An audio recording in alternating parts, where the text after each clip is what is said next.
Uno escucha la cantidad de personas que dicen, ay, es que me miré en el espejo y me vi que soy una persona que no me gusto o que tengo una parte de mi cuerpo que a mí no me gusta. Todo el mundo lo va a decir.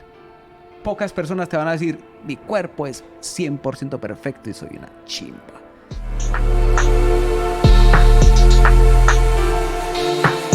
Bienvenidos a un nuevo episodio de Negocios al Descubierto. Hoy vamos a introducirnos en el mundo del teatro erótico y tenemos el gusto de tener estos invitados acá, Antonio, el director, y Valentina, la comunicadora. Mucho gusto. Cuéntenos qué es Divina Obscenidad. Divina Obscenidad es un montón de cosas, pero entre tantas cosas nosotros hacemos teatro erótico. Venimos haciendo teatro erótico ya hace 10 años, casi 11, y en el transcurrir de esos 11 años hemos hecho 11 obras de teatro largo. Digo largo es porque son de gran formato, y también hemos hecho microteatro. Hemos hecho obras, muchas de ellas inspiradas, digamos, en cuentos trágicos que tienen que ver con la mitología antigua griega, que eso también tiene, digamos, unos significados importantes. Y es porque retomamos algunos de esos relatos antiguos griegos porque están instalados antes del cristianismo y eso tiene una connotación absolutamente importante para las sexualidades humanas, para el erotismo y sobre todo para el cuerpo humano en general. Súper. Tenemos aquí una ráfaga de preguntas de respuesta rápida. ¿Sí? Primero las mujeres. Libro que te haya ayudado a evolucionar algún hábito. Bueno, de pronto replantearme nada de Janet Teller. Las tragedias de Esquilo. Ahí está. Instagram, TikTok o Facebook. Instagram, Últimamente TikTok. ¿A qué le tienes miedo? a las alturas. A las alturas. Hábito que te gusta de ti. La disciplina, La lectura. Hábito que quisieras mejorar. la puntualidad, La lectura. ¿Qué no repetirás? otra borrachera. El pasado. Eso es imposible. Por eso. Pero que puedas repetir y no lo hagas. Tirarme un bungee jumping. Efectivo o tarjeta. Tarjeta. Tarjeta. Sí. Tu último gasto innecesario. Compré un libro de Paola Power. Pero porque es innecesario. Ay, porque a veces hay que mejorar la economía. Ok. Yo creo que unos tenis. Y ya tenía otros en la casa. Sabes que varias personas nos han respondido eso. Sí, Tenis. unos zapatos, Sí. tenis. Yo quiero aclarar que mi compra innecesaria no fue innecesaria, lo deseaba, pero no es que sea responsable. ¿Y qué era? ¿Un libro de...? Hay un libro de Paola Power que vi en nada en Bogotá. ¿Y qué libro es? Es una novela gráfica. Sí. Sí, es maravillosa. Planear o improvisar. Planear. Yo diría que las dos, pero voy a decir que planear. En ciertos momentos una, en otros momentos otra. ¿Gatos o perros? Perros. Soy alérgica a los gatos. Gatos. Ok. ¿Calor o frío? Calor. Frío. ¿Dulce o salado? Dulce. Salado. Ay, yo adiviné eso. ¿Les gusta tomar? Sí, pero no voy a repetir otra borrachera. Si es suave, sí. A mí sí me gusta tomar, obvio. Obvio microbio. Sí, me encanta. Yo creo que es de mis pasiones favoritas que sí repetiría también tomar. Bueno, te voy a decepcionar. Ah, No vamos a tomar. no, no importa. Agua. Bueno, ¿cuál es la salida? Te invito a tomar agua. Tómate ese traguito. Traguito de agua. Bueno, aquí tenemos un juego que se llama Cóctel de Preguntas. Y son los tragos que vamos a tomar el día de hoy. Tengo una serie de preguntas, unas para ella, otra para ti. Esta pregunta es para Antonio y dice, ¿cómo nació la idea de un teatro dedicado al erotismo? Nace de un proyecto de investigación que hago en la Universidad de Antioquia para graduarme como maestro en artes dramáticas. El proyecto tenía un nombre de esos largos, aburridores que tienen los proyectos de investigación de la Universidad de Antioquia y terminó llamándose La dramaturgia del porno, que es un libro donde estoy contando cómo se puede crear un puente entre el erotismo y el teatro y ese puente poderlo llevar al escenario, que es lo que estamos haciendo con Divina Obscenidad. Ok, siguiente pregunta. Dice, ¿cómo lograste que tu pasión se convirtiera en un negocio? Pero yo creo que también tiene que ver con el equipo, con consolidar un equipo. Y eso que, digamos que negocio es un decir, puesto que estamos hablando de algo que en un país como Colombia, yo no sé cómo sea en otro país porque no conozco otro país, pero en un país como Colombia es absolutamente complejo construir un modelo de negocio en torno de algo que se llama arte o eso que nosotros llamamos pues un quehacer cultural o artístico. Todos los días estamos construyendo propuestas nuevas que vamos a hacer, desde donde vamos a generarnos, digamos, unos ingresos, pero creo que también tiene que ver mucho con el hecho de poder consolidar un equipo de trabajo. digamos que Antonio no es Divina Obscenidad, sino que Antonio es solamente una de las partes de Divina Obscenidad, o es la persona que escribe o que dirige algunas de las obras, pero hay un equipo grande y maravilloso que siempre está, digamos, preguntándose todo el tiempo qué vamos a hacer para generarnos un ingreso y para que eso que se pueda llamar un negocio pueda consolidarse de alguna manera también. Y también se debe a que hay un público receptivo. Nos hemos encontrado también con gente muy curiosa que llega a las apuestas que ha desarrollado Antonio desde su dirección y es como que se asombran y llegan por curiosidad y se quedan identificados como con lo que se dice a través de ese arte, de las artes escénicas que se hacen. Entonces, el tener un público que está pendiente, que pregunta, que está inquieto por recibir también más, asistir, ir a municipios que son más cerca o más lejos de donde viven, también hace que un proyecto artístico y cultural pueda seguir vigente en 10 años. Sí, es que es impresionante porque pues me pregunto cómo conseguiste a las personas que ahorita trabajan contigo, porque esa propuesta, ya me quitan la duda, es algo nuevo o único dentro de la ciudad, dentro de Medellín. No sé si dentro del país.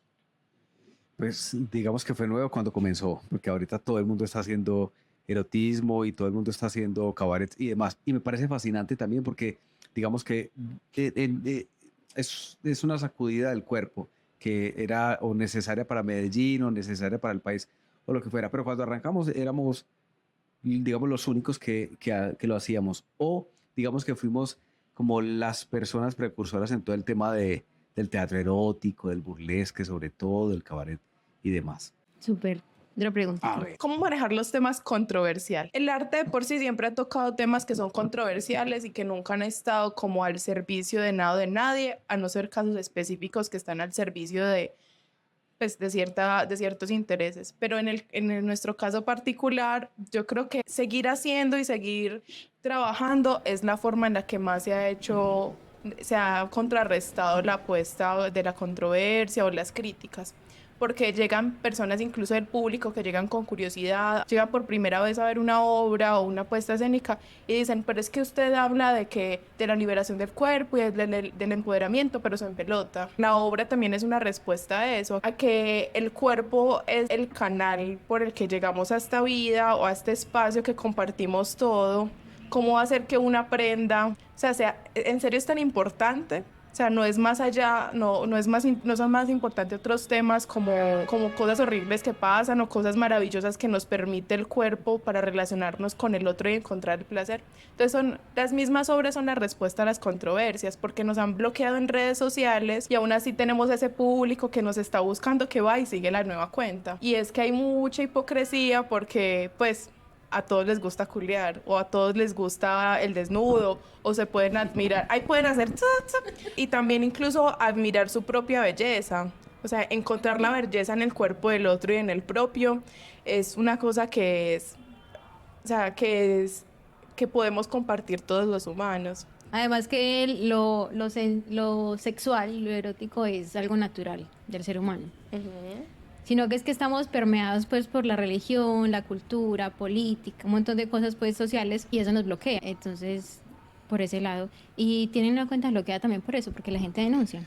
Sí, tenemos una cuenta en Instagram que está bloqueada ya hace varios años, pero por lo mismo. E incluso con esta nueva cuenta de Instagram, que también le hicimos una cuenta de respaldo por si alguna cosa sucede, nos hemos dado cuenta que todo el tema de censura que es construido a través del algoritmo se ha vuelto mucho más exigente, mucho más rígido. Es decir, se censura algún tipo de publicación solo porque se pone la palabra desnudo o desnuda. Eso ya es una palabra, digamos, prohibida para el algoritmo. Y pues es una, digamos, una construcción muy loca, una construcción cultural muy loca, porque ya hay un cuidado sobre el lenguaje y que es un cuidado, digamos, que es muy purista del lenguaje, absolutamente conservador. Ya uno tiene que empezar a cuidarse de lo que está diciendo. Por ejemplo, uno no puede ir diciendo por ahí que a todo el mundo le gusta culiar, porque hay que poner el pitico, porque para que no nos vayan a censurar en ciertos lados. Y me parece muy loco, porque yo creo que lo maravilloso del lenguaje es poder desbaratar el lenguaje de eso que se supone no se permite decir en la cotidianidad. Lo que han llamado las malas palabras me parece que son las palabras más preciosas que existen, las maneras como se nombra el cuerpo o el sexo me parece encantador, que no solamente se dice el acto sexual, pues porque eso obedece a corrientes políticas absolutamente conservadoras, sino que hay gente que puede decir me gusta pichar, me gusta culiar, me gusta... Eso me parece encantador porque eso va, digamos, sacudiendo la monotonía del lenguaje, lo purista del lenguaje que estoy absolutamente seguro, y eso lo ha dicho toda la academia a lo largo de muchos años, eso obedece a corrientes políticas conservadoras que tienen que ver con querer construir un ser humano que siempre esté juicioso, un ser humano que no cuestione las políticas que siempre están contra el cuerpo, contra lo sexual y demás. Pero es una forma de control también. Sí, estoy absolutamente de acuerdo en que como seres humanos podemos tener la posibilidad de vivir nuestras etapas. Y creo que la etapa de la niñez es una etapa en la que, digamos que lo sexual no tiene que pasar por el hecho de hablar de sexo, pero sí de cuidado del cuerpo. En ese momento, porque ya llegará un momento en el que me parece absolutamente indispensable hablar sobre el sexo sin ningún tapujo. Que eso creo que pasó con nosotros como personas, que nosotros somos de una generación en la que se nos decía que hablar de sexo se reducía, como lo decimos en una obra, a una diapositiva que nos ponían en un salón y nos decían, eso que está allá son las trompas de falopio, que después nos dicen, eso no son las trompas de falopio, eso es un dibujo de las trompas de falopio, y pare de contar. Entonces todo se reducía a una diapositiva que estaba en función de decirnos cómo reproducirnos, no cómo tener sexo, cómo culiar, cómo pichar teniendo placer, cómo es la búsqueda del placer en hombres y mujeres, que también hay un asunto súper machista, y ahí sí hay toda una razón del nuevo feminismo cuando dice que todas las o muchas de las corrientes educativas están en función de educarnos en una sociedad absolutamente patriarcal, que eso me parece muy loco porque es desde el punto de vista de quién está puesto el placer, que, bueno, en fin, eso es una conversación absolutamente larga, pero volviendo a eso, diría que sí me parece importante que la niñez viva un momento de niñez donde todo gira en torno de la fantasía y del cuidado del cuerpo en cuanto a las sexualidades, pero sí tiene que llegar un momento en el que hablemos de sexo, de qué es eso de sexo, sin que nos pongan esos tapujos que nos ha puesto la iglesia, que nos ha puesto la religión, que nos ha puesto lo social y demás. Sí, hace rato escuchamos una frase o una conferencia, no sé qué decía, lo que no tratas con tu hijo en casa, él lo va a buscar en otra parte. Por ejemplo, si tú no le das amor a tu hijo en la casa, lo va a buscar por fuera. Y el amor de por fuera es ya morbo, abuso, pues cierto, pues muchas veces es así con un niño. Uno como ser humano empieza a tener una edad en la que ya es importante empezar a preguntarse por su cuerpo, porque están las transformaciones, porque está el deseo y demás. Y lo que yo te decía ahorita es como que no esconder esas conversaciones en nada, sino que esas conversaciones tienen que pasar por la claridad y por la honestidad también, por la honestidad del deseo. Bueno, ¿desde dónde estás deseando? ¿Desde dónde estoy deseando? ¿A quién deseas? Y sobre todo, ¿cómo hacer para que ese deseo sea un deseo cuidado? Y sobre todo, digo yo, si se trata de hijos o de hijas, ¿cómo hacer para que te cuides frente a tu deseo? ¿Y cómo va a ser para que otra persona no se aproveche del hecho de saber que eres una persona que está descubriendo tus deseos? Que uno pueda, o que esa persona en la edad que esté en ese momento en el que está descubriendo su cuerpo, pueda encontrarse con otra también que le pueda decir tranquilamente, estoy descubriendo de mí mi deseo, estoy descubriendo de mí mis placeres. ¿Cómo hacemos para que nos cuidemos en ese descubrimiento? Y yo creo que la labor de papás y de mamás está en función de poderle hablar a su hijo o a su hija de qué puede pasar en el cuerpo. Existe algo que se llaman orgasmos, existe algo que se llama placer. ¿Cómo ocurre el placer en el cuerpo? Y yo creo que esas cosas son conversaciones que uno debería tener con sus personas cercanas siempre. Yo nunca las tuve, sabiendo que tuve un papá y una mamá fascinante, pero es otra generación y jamás ni me voy a castigar ni los voy a castigar por el hecho de que yo nunca pude tener ese tipo de conversaciones. Pero yo creo que esto es una generación que se ha movido increíblemente y es una generación que está atravesada por las redes sociales y por la internet. Pues sabes que a nosotros nos llegaban las informaciones a través de otra persona o a través de un libro o a través de cosas absolutamente manuales y como de lo análogo. Ahora ya todas las informaciones están. Mira que es otro tipo de generación con otro tipo de informaciones absolutamente distintas. Pero yo creo que también en esas búsquedas del placer empiezan a pasar cosas involuntarias, que uno no sabe qué está pasando, como el propio descubrimiento del cuerpo, qué está pasando, ay, qué raro. En el colegio nunca pasaba eso, o todo pasaba por las amigas, como, ay, me pasó esto, ay, ¿tú qué piensas? Y ya luego, ya en la adolescencia, ya llegó el internet y entonces ya sí había como duda, qué pena preguntarle a alguien más. Y entonces el internet, entonces yo creo que ya en este momento la sexualidad está mediada por otras cosas y que hay muchos creadores de contenido que yo realmente lo agradezco, que lo pasen incluso por el feminismo, por esa responsabilidad de ese cuidado en el que se hablan de, o sea, se habla con total libertad sobre esos temas que muchas veces uno sigue descubriendo sin saberlo, como algunos datos. Entonces eso me parece importante y que ahora la conversación sobre el placer no está puesta sobre la mujer, da placer y ya, porque incluso hay una nena que hace contenido en internet que dice, es que la mayoría de los comentarios que me llegan es cómo hacerle una buena a mi novio, acá me puse el pitido yo.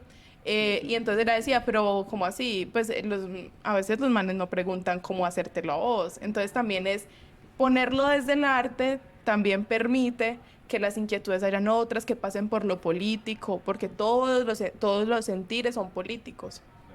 Y entonces eso me parece que es muy importante. Pero yo soy, como voy a decirlo, soy muy atrevido en ciertos sentidos y creo que hay algunas preguntas con respecto de lo sexual, de las sexualidades, del erotismo, del cuerpo, que se repiten siempre y en todas las edades y en todas las generaciones y en todas las épocas, incluso en esta época que es una época tan sobre o saturada de información. Y son preguntas con respecto del cuerpo que uno ve en todas las personas y es los temores frente a la forma del cuerpo. Los temores frente a por qué mi cuerpo es así y el de tal persona es así. Los temores frente a por qué esa persona está hablando de ese placer y cree o dice que lo vive tan libremente y yo soy tan cohibido o tan cohibida.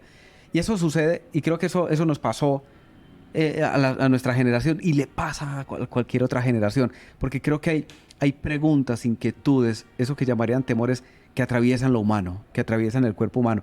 Y ahí aparece nuestra propuesta, porque nuestra propuesta está también enfocada no a dar respuestas, pero a decir que es posible preguntarse por lo que nos aqueja y lo que nos llena de temores frente al cuerpo, frente a la sexualidad, frente al erotismo, frente a mi yo como persona.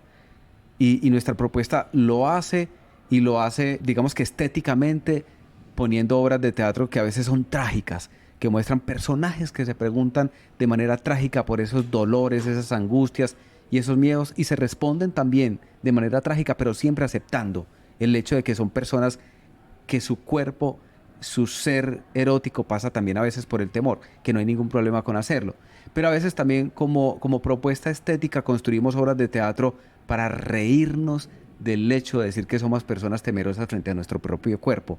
Porque uno escucha la cantidad de personas que dicen, ay, es que me miré en el espejo y me vi que soy una persona que no me gusto, o que tengo una parte de mi cuerpo que a mí no me gusta. Todo el mundo lo va a decir. Pocas personas te van a decir, mi cuerpo es 100% perfecto y soy una chimba. Eso es muy difícil de encontrar. Entonces, digamos que nuestra propuesta estética aborda a veces desde obras de teatro, a veces no, siempre lo aborda desde el tema de la aceptación. Aceptémonos como seres humanos, como unos seres humanos que estamos parados sobre este planeta con una cosa que se llama cuerpo. Y el hecho de decir que estamos parados sobre este planeta con una cosa que se llama cuerpo es el hecho de poder decir, voy a aceptar mi cuerpo. Y mi cuerpo es esta cosa sobre la que estoy parado en este planeta, sin importar la forma, el color, el que se diga de ese cuerpo, que me parece también precioso, y es construir, y eso, la propuesta estética nuestra está absolutamente clara en ese sentido, es porque construimos obras que siempre están en función de decir, me quiero aceptar. No lo decimos de esa manera, digamos, Claro, tan de autoayuda, pero sí es finalmente hacia el lugar de, sí, acepto mi corporalidad y acepto el hecho de que estoy sobre este planeta con esta cosa que se llama cuerpo. Y también ahí estamos desbaratando los esquemas de belleza que siempre nos están imponiendo, y sobre todo en una época como la nuestra, que es una época absolutamente cruda en ese sentido, en el sentido de que está imponiendo cada vez más formas del cuerpo ideal a las que todo el mundo se tiene que parecer. Cuerpos fitness absolutamente impecables, donde otra persona te está haciendo la exigencia de por qué no eres como yo. Y eso me parece demasiado loco, porque o te están exigiendo el peso ideal de un cuerpo, o la forma ideal de un cuerpo, o la forma ideal de unas partes del cuerpo, que los ojos tienen que ser así, que la boca tiene que ser así. Pero ¿por qué no decir, es que mi cuerpo es así, yo quiero que mi cuerpo sea así, y ya? ¿Y cuál es el problema con eso? Entonces, digamos que nuestras obras, si ustedes ven las obras, los personajes son personajes que, siendo personajes trágicos, que la tragedia es una cosa maravillosa, o siendo personajes cómicos, siempre están en función de la aceptación de sus cuerpos. La aceptación de sus cuerpos sobre esta cosa que es este escenario que se llama planeta también, que me parece, bueno, eso es lo que hacemos. Me parece muy bueno la profundidad que le dan, porque pues no es algo superficial de sexo y ya, sino que van más allá, y muy bacán el mensaje que están enviando. Sobre el consumo, el contenido que se puede consumir en internet o en redes sociales, por eso hay que ser tan selectivo con lo que uno lee, escucha, con quién comparte el tiempo, porque eso también permea la creencia y mi autoestima, ¿cierto? Entonces mi aceptación también tiene que ver con qué yo estoy absorbiendo de lo que tengo alrededor. Bueno, y por otro lado te quería preguntar a los dos, si se acuerdan de esa cuenta, ay, ¿cómo se llamaba? La verguería. ¿La verguería se llamaba? Sí, ¿O se llamaba? hay apuestas distintas. Hay unas que están más centradas en vulvas, otras en penes, pero tienen nombres distintos. Bueno, la de Cali es especial pues por el escándalo que tuvo, ¿cierto? Sí. ¿Qué opinan sobre ese tipo de propuestas? La persona que sirve el waffle, que está en forma de pene, pues le echan aditivos. Es un waffle el que le echan lechera, chips de chocolate y variedad, cosita dulce. Pero entonces lo que hacía como experiencia, que se diferenciaba de este espacio por el que se volvió viral, es que al servirlo simulaba como si fuera una persona viniéndose sobre otra. Entonces lo grababan y se volvía como un espectáculo, y que el morbo y que esto es como...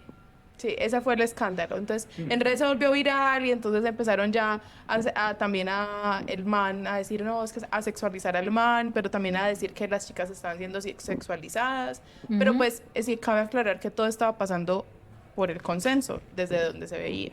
Yo opino que eso atiende también a unas necesidades del público que el negocio vio. Sí. O sea, como que es excitante el morbo, ese juego, o sea, por eso existen juegos de roles también en el placer. Creo que lo escandaloso es que se vuelva parte del espacio público. Creo que eso es como lo más escandaloso, pero yo creo que siempre que haya consentimiento. Porque alguien puede decir, sí, yo quiero el waffle, pero no me lo sirvas así. O alguien dice, no, yo sí quiero la experiencia. Y si el chico que está atendiendo no está presionado, no lo están obligando, y la chica o el chico al que le hacen pues, como el mini... Le sirven el plato. Como le sirven el plato, no se siente mal, yo creo que no hay nada, o sea, no hay que cohibir el cuerpo. Todo tiene que pasar por el respeto. Es como, yo te vendo esto y te tengo esta experiencia, ¿la quieres? O sea, si pasa por la palabra, si no, me imagino que las personas que no lo querían se llevarían su waffle y ya. Pero también, eso también es una estrategia de marketing que pasa por esas necesidades y angustias de la experiencia, porque ahora todos los negocios y las apuestas pasan antes por la posibilidad de una experiencia antes que el producto. Pues a mí lo único que me cuestiona ahí, que me parece una muy buena estrategia de negocio, es el asunto de la sexualización, o de que la sexualización se ponga como una estrategia solo de mercado, o que se diga que absolutamente todo tiene que ser sexualizado. Cuando arrancamos la propuesta de Divina Obscenidad, arrancamos y creíamos que esa era la manera, sexualizarlo todo, que todo tenía que pasar por sexualizar absolutamente todo. Pero fue maravilloso también porque en el camino y en el hacer nos dimos cuenta que no era sexualizar, sino erotizar. Porque por lo general el hecho de sexualizar pone un foco solo en lo genital. Y casi que se dice que lo sexual, que a veces lo erótico se reduce a lo sexual, se dice que es solamente lo que tiene que ver con lo genital. que me pareció fascinante cuando pudimos hacer, digamos, cambiar ese chip. Porque pasar de sexualizar a erotizar es poder decir que cualquier parte del cuerpo puede ser erotizada. Entonces yo, por ejemplo, me imaginaba un lugar donde te hicieran waffles y que la gente pudiera decir, es que a mí me parece tan sexy las manos. Entonces, ¿por qué no me haces un waffle con unas manos? O me parece tan sexy la voz de alguien. No, lo que estoy diciendo es la boca, el pie, cualquier cosa que no solamente se quede en lo genital, sin decir que lo genital no sea erótico, absolutamente. Porque ahí también está el asunto a donde nos han llevado las religiones y a donde nos ha llevado la censura, a censurar nuestros genitales. Y hay que decir, los genitales hacen parte de un cuerpo, pero no son lo más importante de un cuerpo. Todo en el cuerpo es absolutamente importante. Los dedos, las pestañas, los genitales. Todo es absolutamente importante.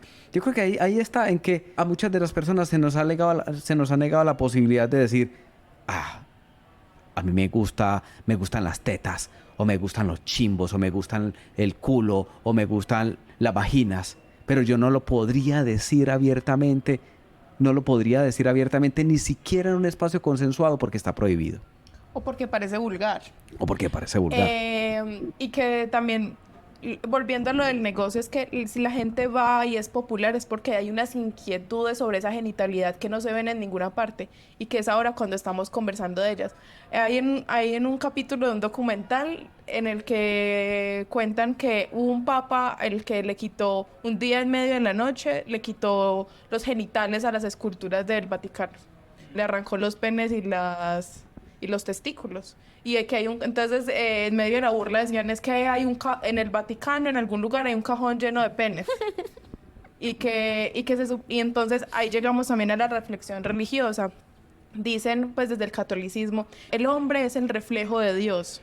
Pero si este es el reflejo de Dios, pues hay que mirarlo de arriba hacia abajo. O sea, no hay que anular ninguna de sus partes, porque si lo vamos a ver también desde la parte religiosa, pues a este cuerpo es para vivirlo y darle con sabor, pero no está visto de esa forma y es la forma en la que nos relacionamos entre todos. Hay inquietudes, no es como que llegó un momento de la historia en el que hayamos dicho, siento estas necesidades, me siento erótico, me siento sexual.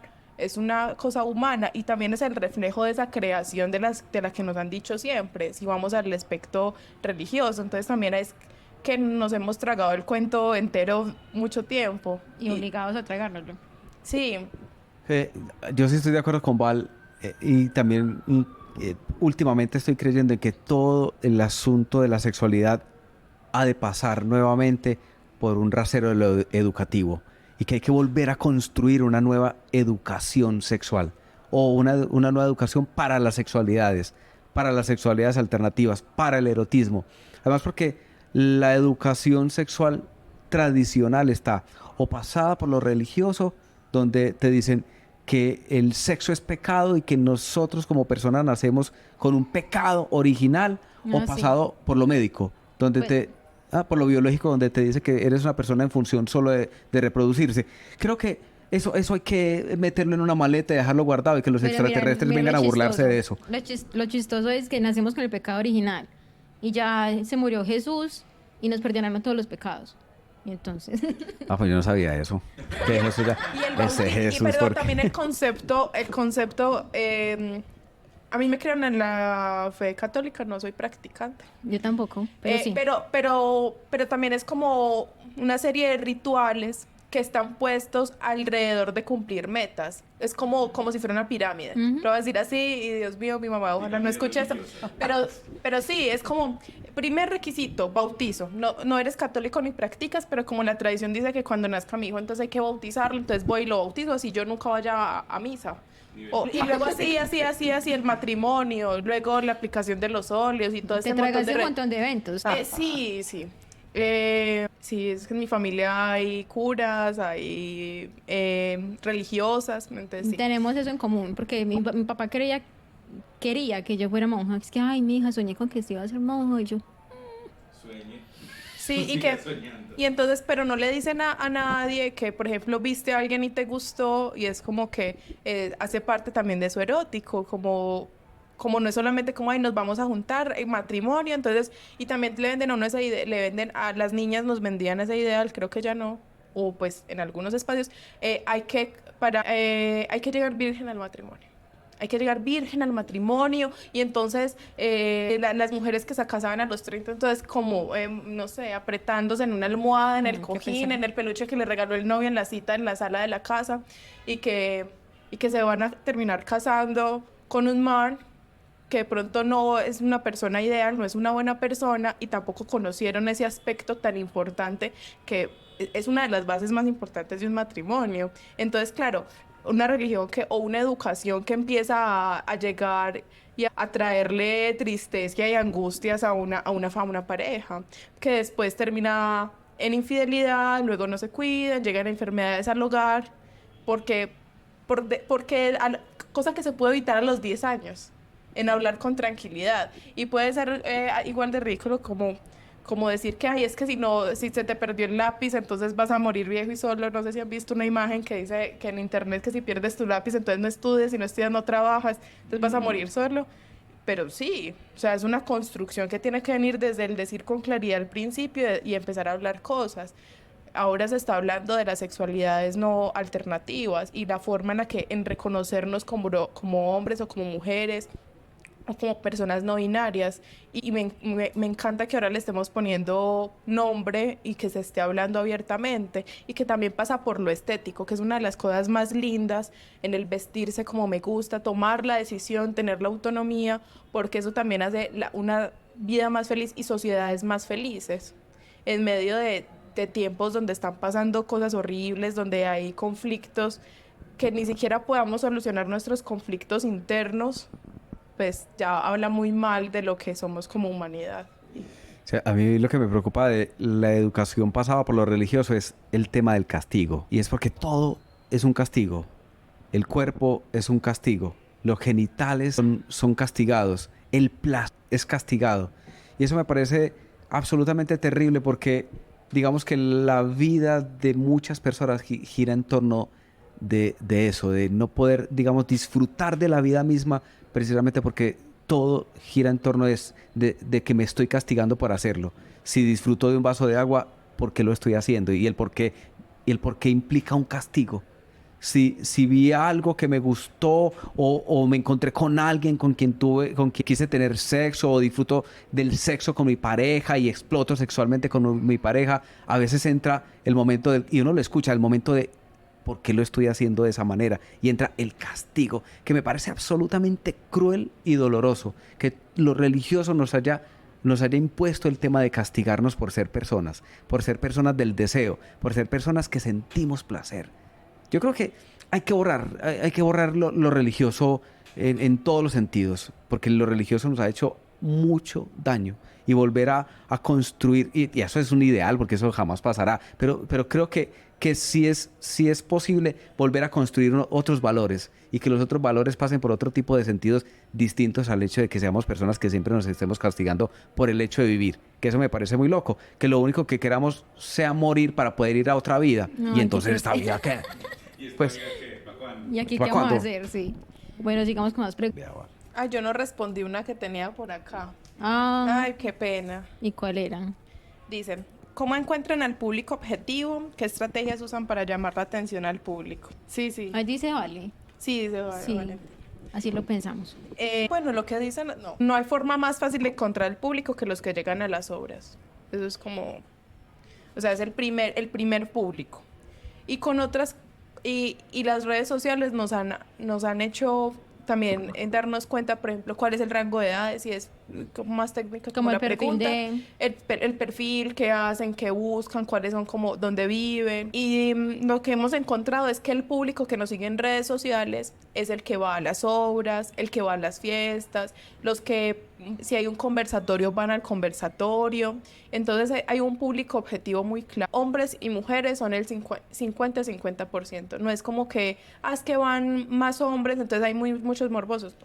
O sea, las mismas inquietudes que tenemos nosotros con las que se identifica el público son por igual, mujeres y hombres. No hay como nada más extraordinario que decir. Y van desde los 14, 15 años hasta 80 años. Claramente en redes sociales tenemos un público más activo que va de entre los 20 y los 35, 40 años, que es como el público que tenemos, pero hemos llegado a otros escenarios donde nos hemos encontrado con un público que son como nuestras mamás o nuestras abuelas, que disfrutan las obras de una forma tan encantadora. Son los que más participan, los que se van con preguntas, los que al final le preguntan a los actores, a Antonio, se quedan con preguntas y las hacen llegar, y yo creo que ese es uno de los encuentros más lindos, porque pues siempre decimos, ay, sí, es que las anteriores generaciones nos educaron así, pero también en medio de este proceso se entiende que también ellos estaban a merced Claro, y de también unos ideales que sufrieron. se heredan, y que ahora hay otras inquietudes y que están empezando a inquietarse, que también hablan o empiezan a pasar cosas en la obra, y es como que en Sexo, que es la última comedia, en el primer capítulo que se estrenó, que estuvo en temporada hace poco, la gente era como que, ay, entonces sí, ¿cómo así? Ay, entonces un juguete. Entonces uno escuchaba a las señoras que iban y le preguntaban a Paola, que la tienda que nos acompaña en las temporadas, iban y le preguntan por juguetes. Entonces también hay inquietudes por el cuerpo que llegan tarde o temprano, pero que están ahí. Entonces ha sido muy lindo porque tenemos un público muy variado.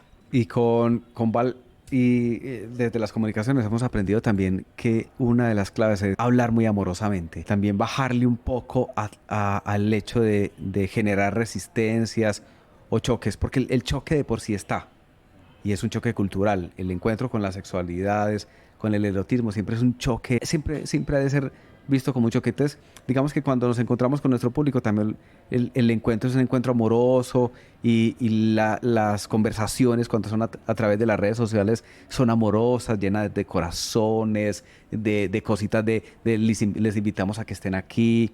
Es como si les diéramos la bienvenida a este espacio también a que nos respondamos preguntas, y eso me parece como muy encantador. Y lo otro que nos hemos dado cuenta, que Val lo mencionaba y que reitero, es como que el asunto de las preguntas sobre la sexualidad no es un asunto que se resuelva en una época de la vida. Que le dicen a uno, ah, sí, eso lo resolvió usted en el colegio, en la clase de sexualidades que le dieron a usted. Eso es una cosa que atraviesa lo humano hasta el último día de la vida, diría yo. Porque lo que Val menciona de de las personas muy adultas que van a ver las obras, y en la última obra que fue Sexo, que es una obra muy educativa, es gente que está diciendo, ah, ¿es en serio? Y el clítoris es así. Y uno mismo dice, el clítoris es así. Ay, pues lo maravilloso de lo humano está en que uno puede ser una persona que todo el tiempo se está haciendo preguntas y todo el tiempo se está haciendo respuestas y demás y todo eso. Y redescubriéndose, pues uno ya con tanta edad, conociendo cosas nuevas de uno mismo. Y uno siente que las personas están como tranquilas en ese redescubrirse, pero también es como el acceso, como Sí. como el poderles decir, párchese, tranquila, tranquilo. Sí. Pues es normal tener inquietudes, es normal que tengamos dudas, es normal que tengamos temores. Vamos a ver si somos capaces de responderlas, y si no, pues miramos a ver qué pasa. Sí, no Google. Pero sí, tiene que ver mucho con que es un espacio de confianza. Total. No en cualquier parte se puede hablar sobre el tema y no todo el mundo lo va a aceptar así de buenas a primeras. Imagínate hablar con una persona religiosa, no, conservadora. Pero sabes que hemos tenido encuentros con personas que son religiosas. Incluso un cura de algún lugar fue a ver una de nuestras obras, que es una obra absolutamente fuerte entre una relación amorosa entre Judas, Jesús y María Magdalena.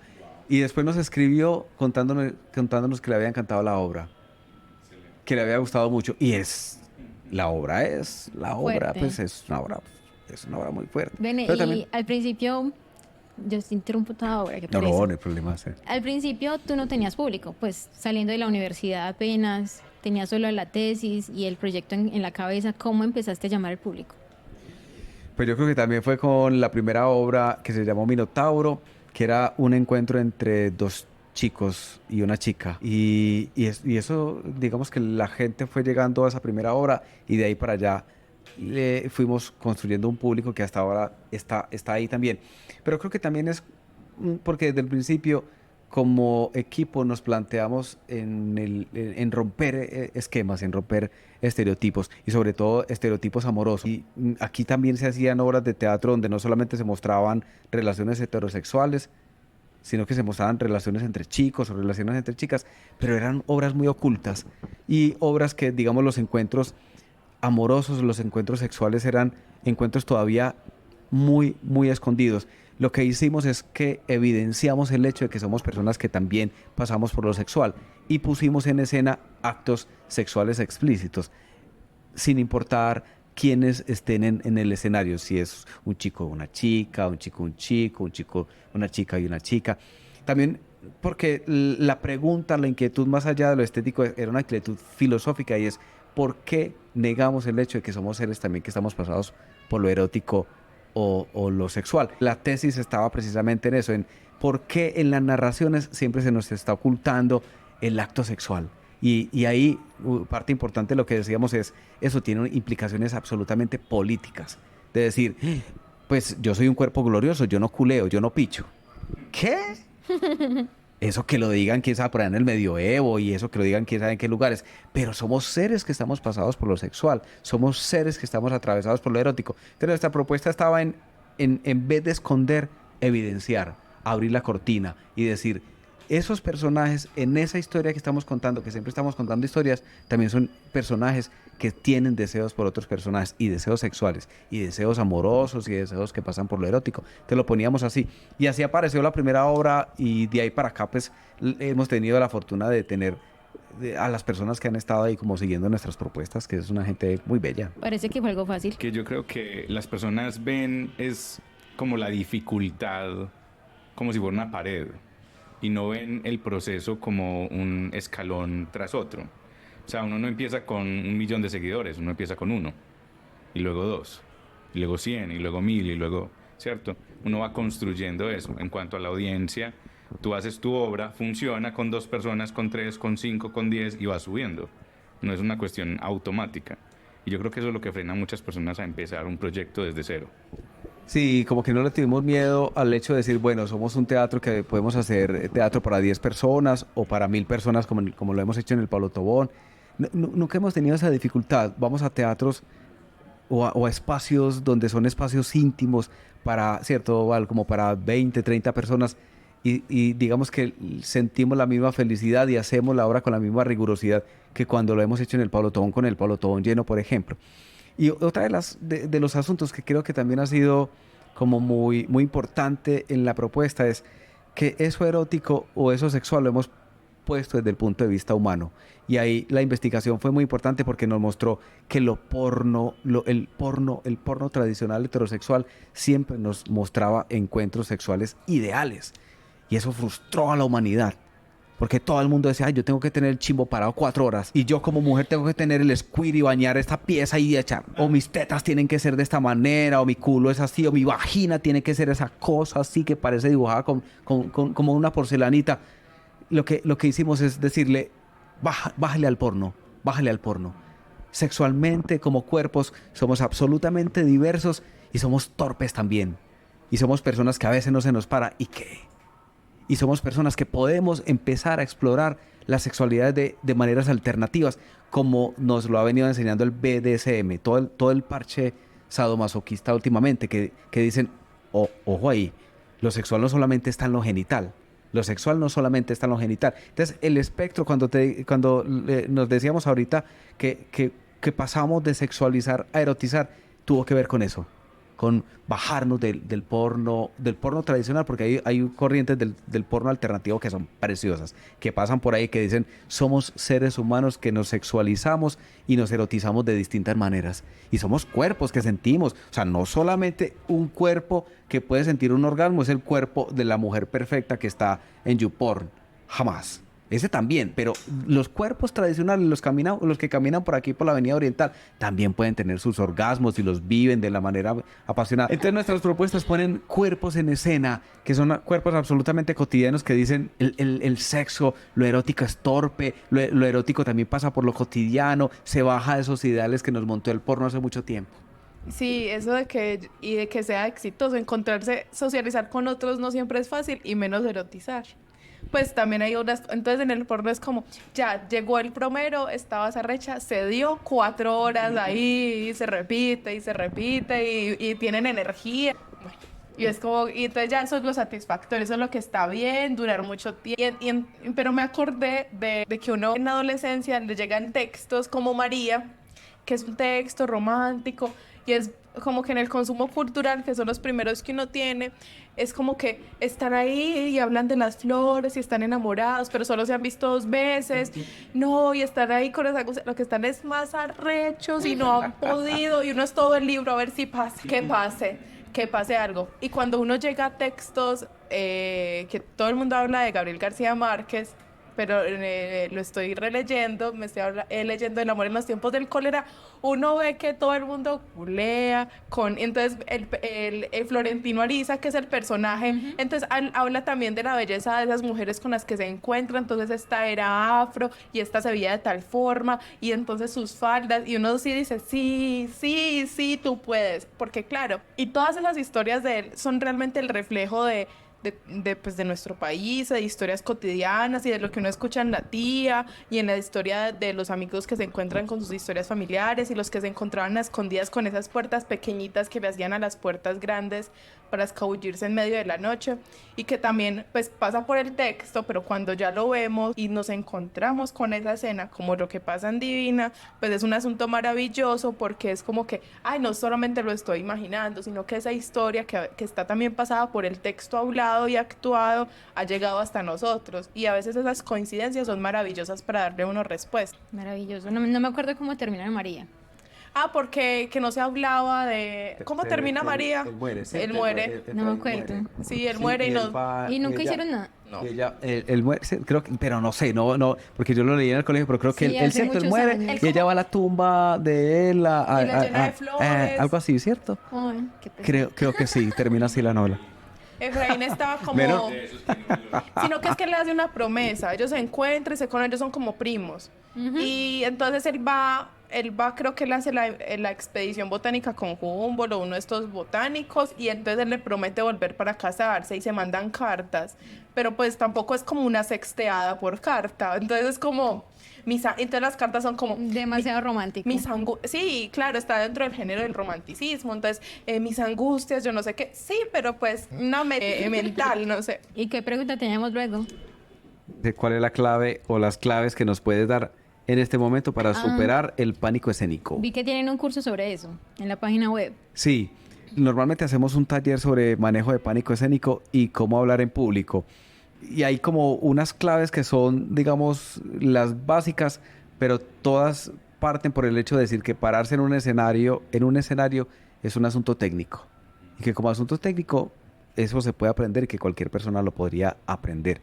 Entonces hacemos un trabajo sobre manejo de la voz, manejo de la respiración, manejo de las miradas, manejo de uno con relación a las personas que están al frente. Eso es lo que hacemos básicamente.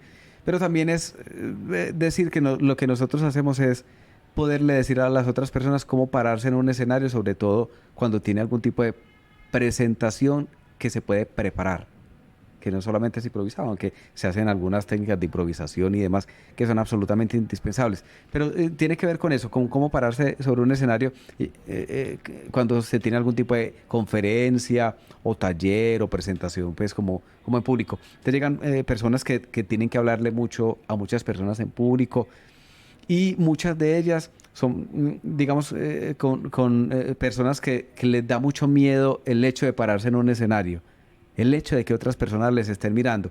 Entonces hacemos una serie de ejercicios que son ejercicios todos tranquilos, como de jugar a estar en el escenario, a respirar en el escenario, a poderse encontrar con las otras personas en el escenario. La pregunta va porque dentro del mundo de los negocios, como ya lo han experimentado, hay que enfrentarse a escenarios, no solamente literal escenarios donde hay un público, sino escenarios virtuales, escenarios en una mesa, una cena, donde uno tiene personas nuevas que conocer y con quien conversar acerca de los negocios. Entonces, yo creo que también eso podría decirse que es pánico escénico. Entonces, quisiéramos que nos dieras como así chiquitos, trelitas de técnicas o tips. Pues es que hay muchos tips. Digamos que disponemos primero de un espacio para poder hacer ese taller, que les voy a contar cómo se hace metodológicamente. Disponemos de un espacio, y en el espacio lo que hacemos es que le decimos a las personas que se ubiquen en el espacio. ¿Cuál es el espacio en el que están? ¿Y cuál es el espacio de conversación? ¿Y cuáles son las personas con las que van a conversar en ese espacio? Entonces tiene que ver primero con esos principios de los que veníamos hablando ahorita, del reconocimiento del propio cuerpo, quién soy yo, y sobre todo con el hecho de, eso no se puede hacer en media hora y mucho menos en 2 horas o en 4 horas, pero sí de hacer conciencia sobre el hecho de aceptarme como soy, porque muchos de los temores que aparecen en el escenario están ligados a temores sobre el cuerpo. Ah, es que mi cabello es así, o mis manos son así, o mi voz es de esta manera. Entonces, lo que hacemos es reconocer cómo es tu cuerpo y vamos a empezar a hacer un trabajo para aceptar ese cuerpo en ese escenario. Y lo siguiente es, pues eso es un asunto de varias sesiones de trabajo, de muchas sesiones de trabajo. Y lo otro es, ¿quién es usted frente a esas personas con las que estás? ¿Qué es lo que les vas a contar? ¿Cómo se los vas a contar? Hay maneras de contar lo que vas a contar. Si la información es una información técnica, ¿cómo hacer para que esa información técnica no sea tan pesada y sea mucho más tranquila de poderla entregar? Si la conversación es en un espacio pequeño, si es en un auditorio, si es un salón muy grande, si la conversación es con o sin micrófono, porque hay muchas personas que le tienen pavor al micrófono. Pero pavor es pavor, o sea, personas que toman el micrófono y empiezan a temblar. Por el hecho de sentir que su voz está siendo amplificada y que se están escuchando más de lo que se podrían escuchar cotidianamente. Entonces lo que hacemos son ejercicios de aceptación del cuerpo, y el cuerpo tiene una escucha, una manera de mirar y sobre todo tiene una voz.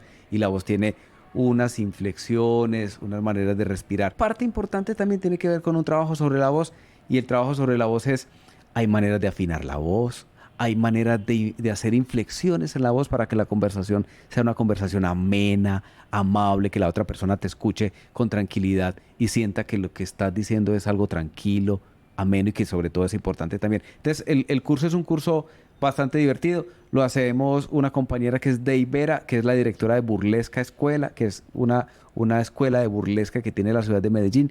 Ella hace toda la parte corporal y yo hago toda la parte de cómo hablar en público. Ustedes tienen de pronto, si tienen o lo piensan hacer, una escuela virtual.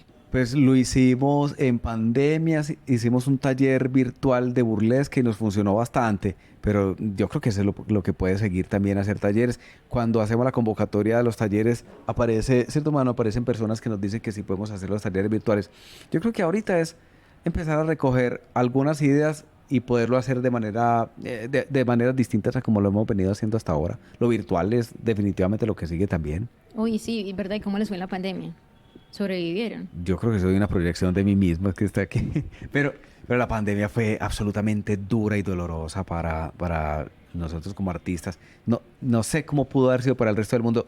Sí sé cómo pudo haber sido para el resto del mundo. También absolutamente complicado y difícil, pero para todo el parche artístico fue demasiado complicado. Y todavía está siendo muy, muy duro. Apenas estamos como en proceso de recuperación. Y sobre todo porque lo nuestro, como todo, pasa por asuntos gubernamentales. Entonces acabamos de pasar por una administración que fue terrible, con todo el tema artístico, que apenas estamos, digamos, recuperándonos. La administración que ha llegado ha dicho, y lo ha dicho de manera explícita, esto es un chicharrón, lo cultural es un chicharrón, que no se sabe por dónde agarrarlo, porque está el tema de los presupuestos, que se los han robado, y que el arte también está para eso, pues para que los políticos se sigan aprovechando, diciendo, sí, hacemos asuntos artísticos, pero por otro lado se están saqueando todo el dinero, nuestro dinero, porque ese es nuestro dinero. ¿Y te refieres a la administración de Medellín o de Colombia? De Medellín. De Colombia yo no conozco absolutamente nada, no puedo decir absolutamente nada en este momento, pero sí, la administración pasada de Medellín fue una administración terrible con nosotros los artistas, y la que llega no sabemos qué está pasando, pues todo está como en veremos, estamos ahí como mirando a ver qué podemos hacer, y además porque es doloroso decirlo, pero lo nuestro también depende mucho de asuntos gubernamentales, de todo el tema de becas, de todo el tema de convocatorias, de apoyos gubernamentales, y es porque nuestro modelo de negocio, si bien se plantea como autosuficiente, no es suficiente hacerlo de la manera como lo hacemos para podernos generar, digamos, un ingreso digno. Yo a veces lo digo como chiste cuando aparece en los formularios, usted es población vulnerable, y yo digo, sí, yo creo que en Colombia las personas artistas somos población vulnerable. Y no me quiero poner como una víctima, pero me quiero poner como una persona que ha hecho parte de un sistema donde lo financiero o eso económico es absolutamente vulnerable con lo artístico en nuestro país. Además porque nuestro país es una mierda en ese sentido y es un asunto cultural donde se cree que los artistas son solamente esas personas que tienen muchos seguidores en redes sociales, que también son artistas, seguramente lo son, pero cantidad de artistas que ni siquiera tienen redes sociales o que sus redes sociales son nulas o vagas, y grandes artistas se mueven diariamente por ahí haciendo grandes obras de arte. Bailarines, actores, actrices, cantantes. Y es muy loco porque eso pasó con la administración pasada, que le dio toda la fuerza a los grandes artistas, a Karol G, que es maravillosa, a los reggaetoneros, que no sé cómo se llaman, que son también maravillosos, supongo, pero dejó de lado los pequeños, los pequeños artistas. Y los dejó de lado, los dejó tirados, o nos dejó tirados, que me parece muy loco también, porque eso crea una conciencia social sobre el hecho del arte, y se sigue viendo que lo artístico es solamente lo que es famoso. Lo artístico no es solo lo que es famoso. Lo artístico pasa por lo humano, y lo humano aparece en cualquier tipo de clases sociales. Pero luego pasa conversaciones aspiracionales de tú puedes ser como este artista así súper maravilloso. Y un público muy grande, o sea, también somos muy afortunados porque nos hemos sostenido por el público. Claro. O sea, también es que dentro del discurso, cuando también hemos accedido a procesos como de estímulos, nos hemos encontrado con jurados que cerca o no de la administración nos hacen buenos puntajes, pero en las recomendaciones es que nos gustaría algo para todo público. Y entonces es como que todo público es que niños, pero pues no Sí, todos es que apoyan mucho la niñez acá. Sí, o sea, entonces la formación de públicos para el contenido familiar, entonces también hay una barrera, como que no están pasando otras cosas. Pues vamos a ver cómo sigue el panorama con respecto a lo público, pero con respecto a los públicos, a quienes asisten a nuestros espacios, que pues siempre estamos muy abiertos a la conversación con ellos, les respondemos de forma muy linda en redes. Anto también ha hecho un trabajo precioso con las redes, en conectar con el público, y son ellos los que han hecho posible que se sostenga Divina Obscenidad. Son ellos, porque cuando hablamos de lo público, pues el panorama siempre es difuso y sabemos que no es necesario saber qué es una biblioteca para hablar de administración cultural, porque pues en Medellín si en Medellín el panorama es difícil, a nivel departamental no me lo puedo imaginar, en municipios alejados del área metropolitana, entonces es muy complejo, pero también están pasando otras cosas a nivel nacional, que le están apostando a esos artistas, a los que no tienen redes, a los que están en territorios apartados. Nosotros hemos también hecho análisis de los estímulos, y es que en este gobierno están haciendo unas apuestas para que estos recursos lleguen a municipios del Cauca, de Nariño, o sea, lugares donde uno de verdad que si acá se supone que en Medellín a veces hay más presupuesto que a nivel nacional en Mincultura, pues no llegan es nada, y son poblaciones con recursos más escasos, donde los públicos no pueden pagar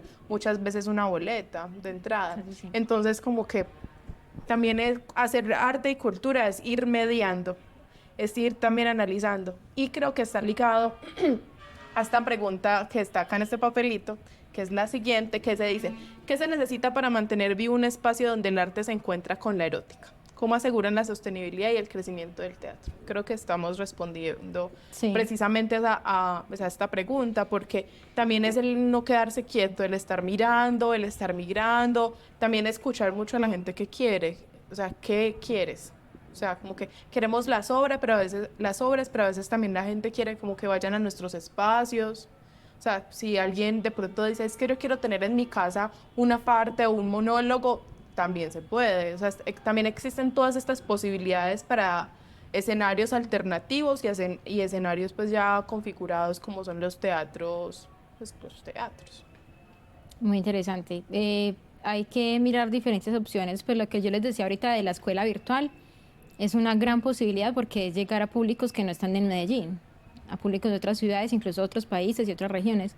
Y es una buena opción. Ahorita nosotros estamos apostando mucho por el negocio virtual, porque tuvimos hasta el año pasado o antepasado un negocio físico, ir a manejar inventarios, logística. Se complica mucho la cosa y necesita más personas que trabajen. Entonces dijimos, no, tenemos que migrarnos y aprovechar qué talentos tenemos innatos en nosotros, que se nos hacen naturales, para para empezar a generar pues dinero, ¿cierto?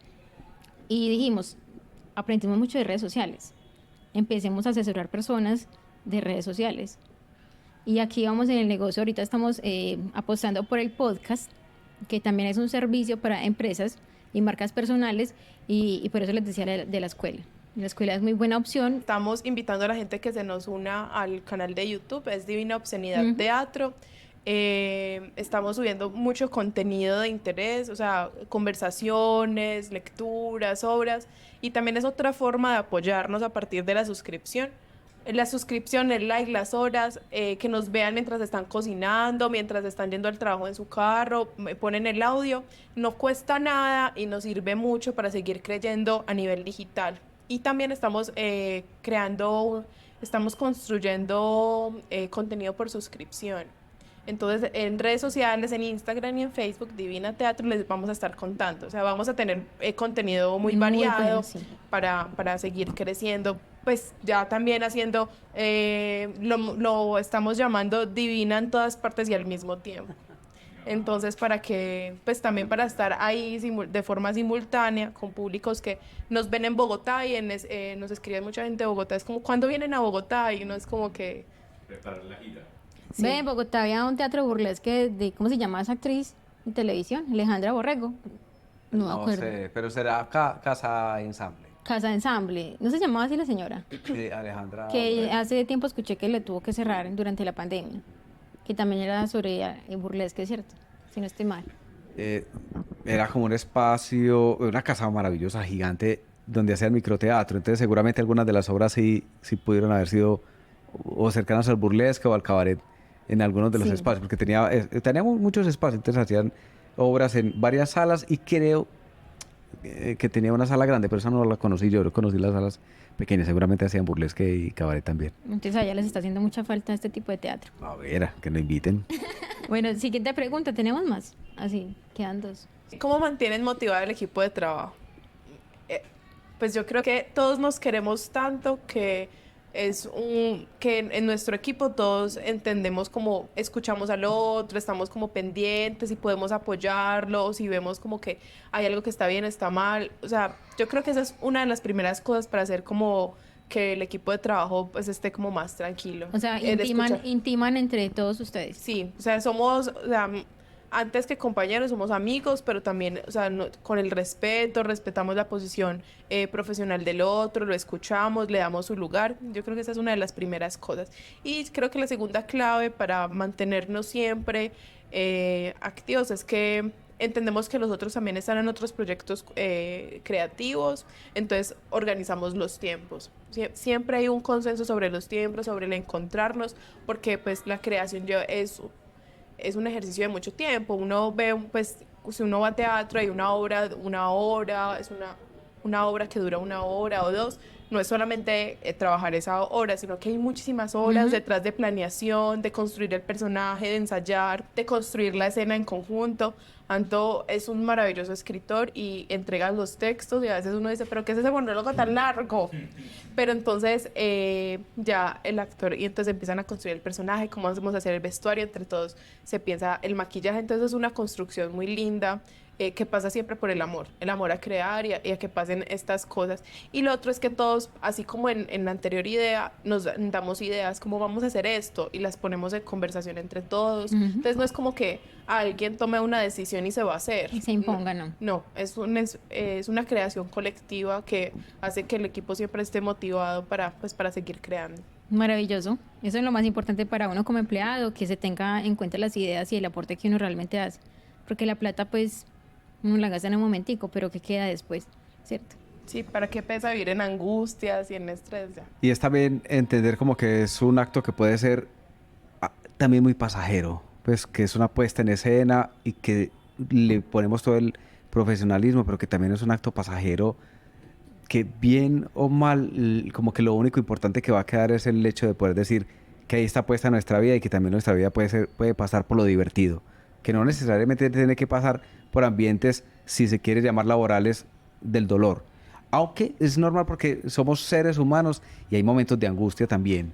Y cómo no decirlo, pero los momentos de angustia, yo creo que la posibilidad de los momentos de angustia también está en poder decir desde dónde los voy a resolver. o desde dónde los quiero atrapar. Y creo que lo que Val dice es, bueno, démonos la pela y digamos que lo que podemos hacer es también tratarlo amorosamente. Esos momentos de angustia.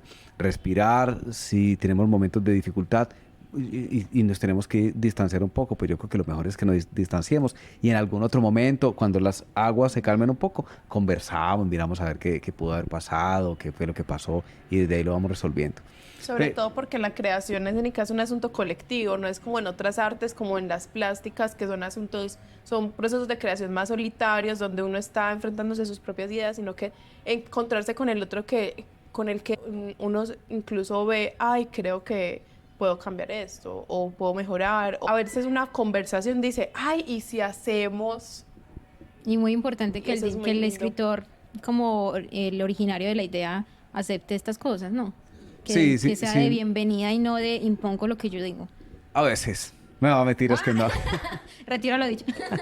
Pero sí es una construcción muy colectiva, donde digamos que tenemos claro los lugares de donde se construye una obra de teatro. Más que estamos hablando de teatro, que el teatro es una cosa que siempre ha de suceder en vivo. Y eso complejiza absolutamente cualquier tipo de relación, porque quienes están ahí todavía no son ni inteligencias artificiales ni máquinas, sino que son personas atravesadas por emociones. Y uno no sabe con qué emoción llega esa persona cuando llega al escenario. Entonces, a veces hay, digamos, dificultades y lo que hacemos es lo respiramos y decimos, bueno, ¿desde dónde pudo haber llegado esta persona que tiene tales dificultades? Entonces, digamos que esos lugares que normalmente son lugares del poder, donde se dice que el director es más importante, que el escritor es más importante, aquí se asume como un lugar más en la construcción de una obra de teatro. Y que todos los lugares en la construcción de una obra de teatro son absolutamente indispensables. Una obra de teatro no es nada sin actrices y actores. Sería solamente una obra de teatro que está escrita y que se pone por ahí a ver si alguien se atreve a leerla, pero en un cajón. Entonces, digamos que en ese sentido se equiparan los valores de las personas que están montadas sobre un escenario. ¿Qué tal o qué sería de una obra de teatro sin una persona que, como Val, que como mueve las redes sociales, como construye las comunicaciones, que es la que se conecta con el público para que el público vaya a ver la misma obra, o sin el público que va a ver la obra? Es decir, el teatro es maravilloso, es porque todo ahí es absolutamente indispensable. La persona que construye la iluminación, que lo construye pensando en unos colores, eso que llamamos el técnico, que uno dice, el técnico. Las personas con las que hemos trabajado que hacen la iluminación son personas profesionales. Felipe Ortiz es un gran maestro de la Universidad de Antioquia que construye la iluminación a partir de referentes pictóricos. Y no te va a poner un bombillo, él te pone el color sobre una escena, pero teniendo claro el concepto de la iluminación sobre esa escena. Y así todo el mundo que está ahí. Y así todo el mundo. Entonces yo creo que en ese sentido se equiparan los valores de las personas que están y es un lugar en el que uno empieza a desbaratar un poco el estereotipo del lugar de poder también, que se le dan a las personas y se dice, es que ese es el director, y vamos a ponerle la alfombra al director. El director no es más que una pieza más en esa construcción que es la obra de teatro. Y claro que suceden inconvenientes y discusiones y conversaciones fuertes y pesadas, que la solucionamos o lo hemos tratado de hacer de la manera amorosa, como Val nos lo mencionaba ahorita, entendiendo que lo que estamos haciendo pasa por lo humano, siempre pasa por lo humano también. Y el calentamiento también ayuda también a distanciarse de el calentamiento previo, verlos hacer el ritual del calentamiento es una cosa hermosísima, porque también es entrar como a la zona de juego antes de abrir el escenario, y eso también ayuda, listo, ya es lo que vamos a hacer, ya en 2 horas está, y pasó, como lo que estabas diciendo. Sí, y también digamos que depende del proyecto. Por lo general hay, digamos, un grupo base que construimos las obras de teatro, pero lo que Val dice, hay personas que llegan solo al proyecto porque no hay otra manera en la que puedan estar. O sea, seríamos personas felices si este equipo de trabajo, si esta compañía de teatro pudiera pagarle a actores y actrices y a todo un equipo técnico diciéndole, no tienes que hacer nada más en la vida. vamos a hacer teatro. Pero en un país como Colombia eso es imposible. O sea, tenemos que ir a otros lugares a rebuscarnos el asunto salarial para poder venir a hacer teatro acá también. Entonces, en ese sentido, uno valora mucho más a las personas que llegan acá y que llegan diciéndote, mira, esta semana solamente puedo ensayar tal, tal y tal día. Y puedo estar en la función antes de estas horas a estas horas. Y uno dice, mira cómo lo hace también, sabiendo que está resolviendo sus vidas por otro lado. Entonces, yo creo que de esa manera se bajan muchas presiones sobre las personas que están ahí. Y se bajan presiones. El hecho de decir que se bajan presiones no quiere decir que lo que se haga no sea absolutamente riguroso. Y que haya una exigencia, porque también está el lugar del director. Está para eso, para exigir técnicamente. Y ya hemos decidido que la obra técnicamente va a irse por acá. Claro, el lugar del director es exigir técnicamente para que estéticamente o desde las concepciones filosóficas de la obra se vaya viendo así como nos lo hemos planteado. Y su lugar como actriz es darlo todo en un escenario. Entonces, mira que cada quien tiene su lugar en esa construcción que es la obra de teatro. O sea, para mí el teatro es una cosa impresionante. Es una cosa que reúne a muchas personas, que reúne mucho esfuerzo, tu energía creativa desde el momento en que escribes, el momento en el que se comparte este proceso de construcción, se elaboran estos personajes, son meses, tal vez años, elaborando una obra y solamente sucede en el tiempo que sucede. De alguna manera yo siempre he estado en el mundo audiovisual, ¿cierto? Para mí el valor del audiovisual es porque veo como si estuviéramos embotellando el tiempo, como decimos, el tiempo en una botella a lo Ricardo Arjona. Para mí es como valioso embotellar el tiempo. De hecho, estas gafas graban. Estas gafas son unas cámaras. Es de verdad. Están descargadas, pero aquí tengo cámara. Entonces yo puedo grabar. Yo estoy con Macarena, voy por ahí haciendo cualquier cosa. Me pareció algo muy gracioso, grabar. Entonces para mí es muy valioso capturar momentos y embotellarlos. Eso es lo que a mí me causa demasiada, no sé, como intriga de por qué el teatro tiene que ser pasajero. O sea, es un trabajo demasiado extenso, demasiado fuerte, como para dejarlo pasar. Y tenés toda la razón. Y ahorita, cierto que la transición está también en poder entrar a lo audiovisual. Con Vinci, que es nuestro otro compañero de todo el audiovisual, de la fotografía, de los videos. Con Val, estamos empezando a mirar cómo podemos hacer la transición hacia lo audiovisual sin abandonar el teatro. Porque también es que es una cosa que a veces no es posible ni siquiera pasar por las palabras. Porque se trata de poder decir que es poder vivir la experiencia. Lo que ahora se habla mucho de vivamos la experiencia, vivamos la experiencia, vivamos la experiencia. Pero yo creo que solo quien puede vivir una obra de teatro, sea desde el punto de vista del escenario, sea desde el punto de vista de quien está como espectador y que disfrute ese momento, puede decir, he vivido la experiencia. Y eso es lo que creo que le ha permitido al teatro estar vivo hace más de 2500 años. Hace más de 2500 años. Muchas cosas han desaparecido y todo se va, pero el teatro todavía persiste. Y digo que también tiene que ver mucho con las personas espectadoras, es porque hay teatro muy malo. Y que uno dice, yo como espectador voy a teatro que yo digo, yo a esto no volvería a venir en mi puta vida. No lo repito. Jamás. Y también me pongo en el lugar de personas que son espectadoras y por eso hacemos un teatro que conecte con las personas. Es porque yo voy a unas obras de teatro que como espectador digo, ¿en serio están haciendo esto? ¿Qué pasa con la gente que va por primera vez a teatro y dice, es que eso es teatro y todo el teatro es así? Para la gente que está viendo esto o que está escuchando esto, no todo el teatro es así. Hay teatro muy malo, como hay teatro muy bueno. Que hay teatro que se toma el tiempo en poder decir que va a construir una propuesta que puede conectar con espectadores. Y que es posible hacer propuestas que transiten entre lo comercial o lo independiente, que conecte con espectadores. Y no hay que tenerle miedo al hecho de construir piezas para la gente, para las personas. Es que el teatro sin espectadores no es absolutamente nada. El teatro sin espectadores es una cosa que se queda en la casa, pues que se queda así, quedémonos aquí, somos las personas más tesas y más intelectuales y conocemos a Sófocles y Esquilo. ¿Y qué? Pero me parece muy importante es volver volver, y yo reitero el hecho de construir nuevos valores, y los nuevos valores también tiene que ir con construir nuevos teatros, porque hay teatros que ya están agotados y que se siente que ya están agotados, que ya no les dan más, y están agotando espectadores.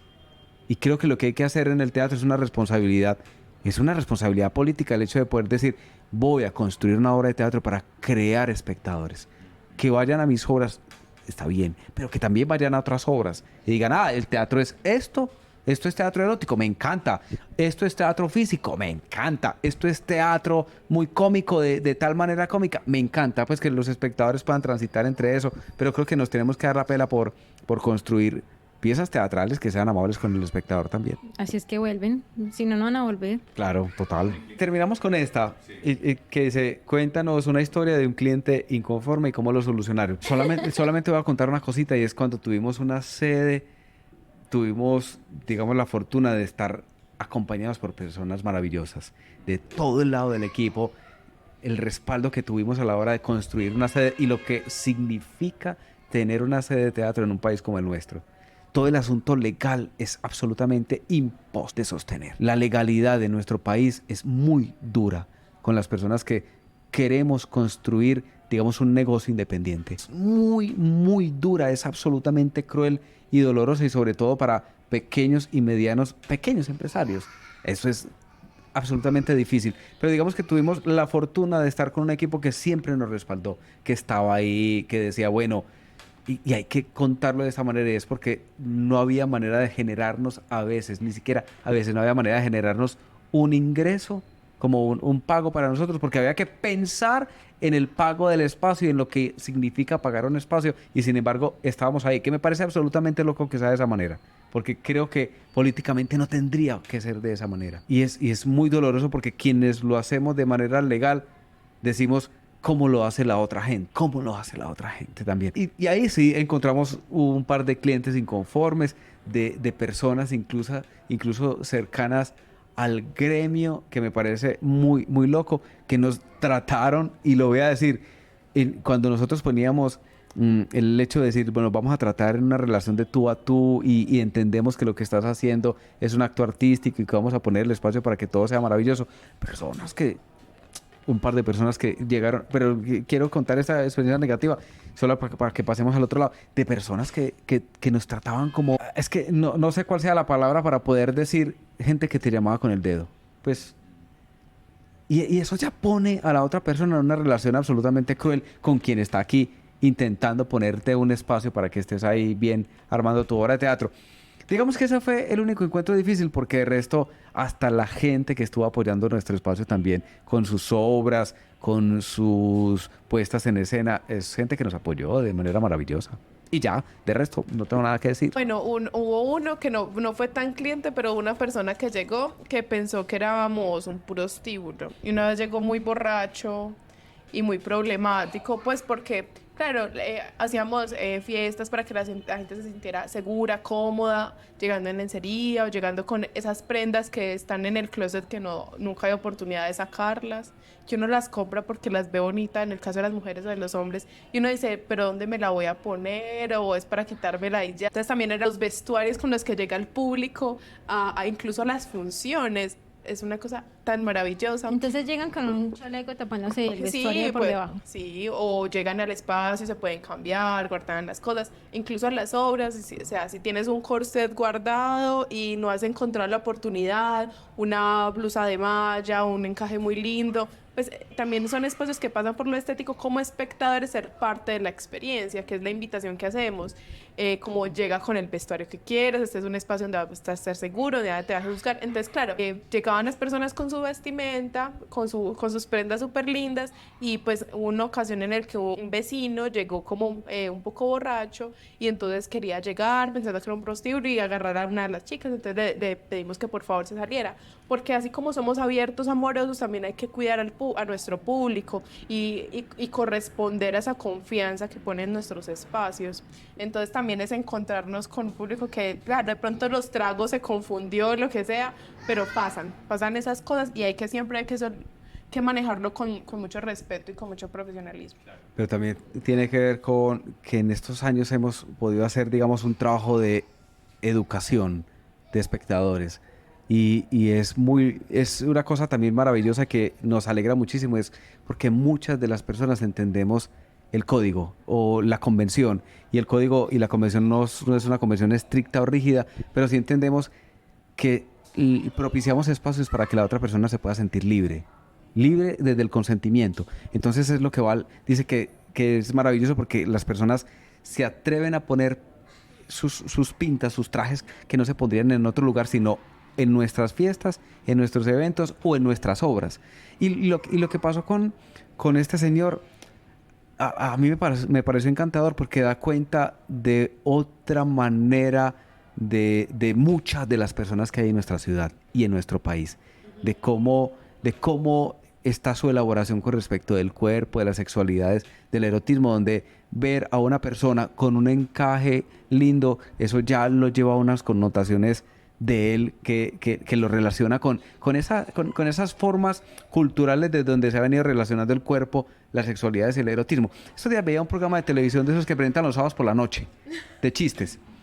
Y me parecía muy loco que todavía hoy, en la época en la que estemos, uno de los chistes gira en torno a decir que la esposa es una fiera o que la suegra es una fiera. Y yo decía, ¿en serio? O sea, no hemos podido transitar eso, no hemos podido elaborar otras formas del humor que estén alejadas de ese tipo de convenciones tan estereotipadas. Fama también por eso. Es súper También loco. se ha caído también porque se quedaron en el pasado, pues, del humor. Claro. Y ya, pues, eso ya está trillado. Pero ya mira no que, da por ejemplo, risa. este señor seguramente está ubicado en ese lugar. Sí. Y como él, mucha gente que todavía transita en ese tipo de estereotipos con respecto de las personas. Y entonces ver a una persona que se siente libre con respecto de su cuerpo es ver a una puta, es ver a un marica, a un dañado. No es ver a una persona que está viviendo su cuerpo con libertades, es ver esas convenciones que le ha venido construyendo, ese tipo de convenciones culturales que son como tan gruesas y que todavía están por ahí rodando. Y que en el imaginario social están como así, personas de primera y segunda categoría, porque no entendemos esa posición, y es lo que decíamos ahora. Con esos chistes siempre pienso, pero si tú elegiste a tu pareja, o sea, tú puedes irte, lo recuerdas, pero entonces también ahí está volvemos a la importancia de la educación sexual, de que desde niño digan, tengo el poder de decisión y nadie me lo impone. Si aquí nadie está obligando a casarse con nadie, estás infeliz, puedes irte, pruebe. Yo te recomiendo, por ejemplo, a mis amigas o amigos que planean irse a vivir con un novio o una pareja, o que piensan en casarse. Esa es mi posición personal. Yo realmente no creo en el matrimonio, pero sí digo, hagan un piloto. Quédense los fines de semana, quédense en una semana, quédense en 2. Empiezan a socializar bien, listo, vivan juntos, pero no se tienen que casar. No se tienen que casar, hacen sus acuerdos, sean muy respetuosos de los acuerdos, porque y que también pasa en las relaciones eróticas. Si tú eres respetuoso con los acuerdos con el otro, con las palabras de seguridad, vas a ser respetuoso de ti, primero de ti y del otro. Y entonces eso es lo más importante, que tiene que pasar por eso. Entonces, si no hay educación sexual que nos permita decir, y educación sexual porque hablar de la sexualidad como el término de interactuar, primero de que la sexualidad es el interactuar con el otro, lo que está pasando de que si no sé tomar mis decisiones y poner mis criterios sobre la mesa, ¿qué va a pasar después? Cualquiera hace contigo lo que quieres, y en espacios como Colombia, pues nadie va a salir a defenderte. Hay procesos que se demoran 1000 años y no pasa nada. Entonces, Pero, la importancia ahí de la educación sexual. pues, si se casó, existe el divorcio. También, por eso, que está ahí el poder de decisión de decir, estoy mamado, está bien, o nos entendemos, entonces, no se puede por la economía, seamos roomie. Se pueden siempre llegar a acuerdos.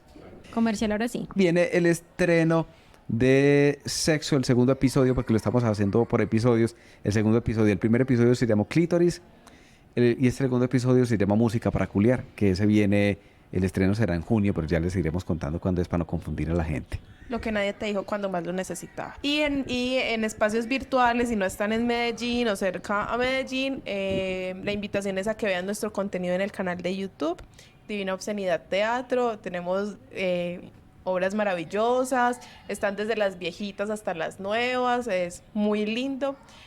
También los invitamos a que estén muy pendientes en redes, en Instagram y en Facebook. En el futuro vamos a tener, en estos días, vamos a tener posiblemente una cuenta en Patreon para que puedan ver nuestro contenido más de cerca, lo que quieren saber detrás de escenas, detrás de camerino, los ensayos, esas cosas que les dan curiosidad, y si quieren ver algo que de pronto no hemos puesto ahí o que no les hemos contado, también pueden sugerirnos para saber qué curiosidades tienen.